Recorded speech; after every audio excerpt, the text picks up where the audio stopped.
Hi, my name is Michael, I'm the founder of Songbox, and today I'm going to give you a very high level overview of our tools for publishers, labels and business in general. These aren't tools that we shout about an awful lot, and we probably should start.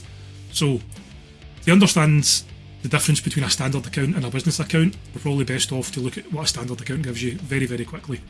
So when you create a standard account on Songbox, you're basically operating under the context that you, the account owner, are the person dealing with the tracks. These are your tracks.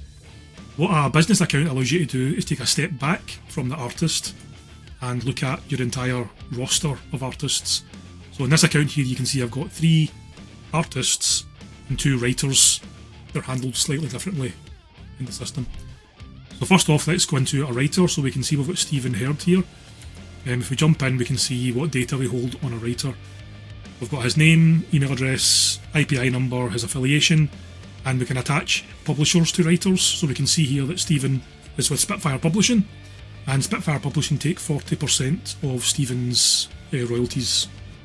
So that's the relationship between writer and publisher and the data we hold on a writer. You can add multiple publishers to a writer if that's the situation that you're in.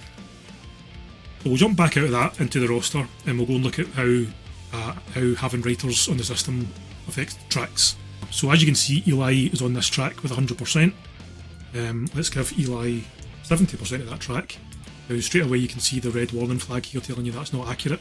So I'm going to add another writer and we'll add Stephen onto this track. And we'll give Stephen 30% and we'll save that out. So now you can see we've got Eli and Stephen on this track. You can see their individual splits of the track, and you can see Stephen's split with his publisher all at a glance. Other things you can do here, and I'm going to be very quick, is you can record cuts. So let's just say Katy Perry recorded this track in 2022. You can keep a log of all this. Just quickly add that. And you can see there we've got a list of cuts here, so for any given track you can easily maintain a history of the cuts of that track. So jumping back out to our roster view, apart from being able to jump into and see artists' individual tracks on a track by track basis, you can also have a full catalogue view, and this shows you all the tracks in your entire organisation. So something Songbox does really well that I believe other platforms don't, and the reason I believe that is because people come to us and tell us they don't. It's on writer submissions. So if you have writers that you deal with regularly, now we know from talking to many publishers that receiving submissions from their writers is a massive pain in the neck. They're coming in via email attachments, Google Drive links, Dropbox links, sometimes even on SMS we've heard is a thing that happens. In that situation, your staff are having to download the file from wherever it is, upload it to your system, whatever you're using, and manually key in all the data. With Songbox, we allow you to invite your writers to become part of the platform. So we'll give any email address just now.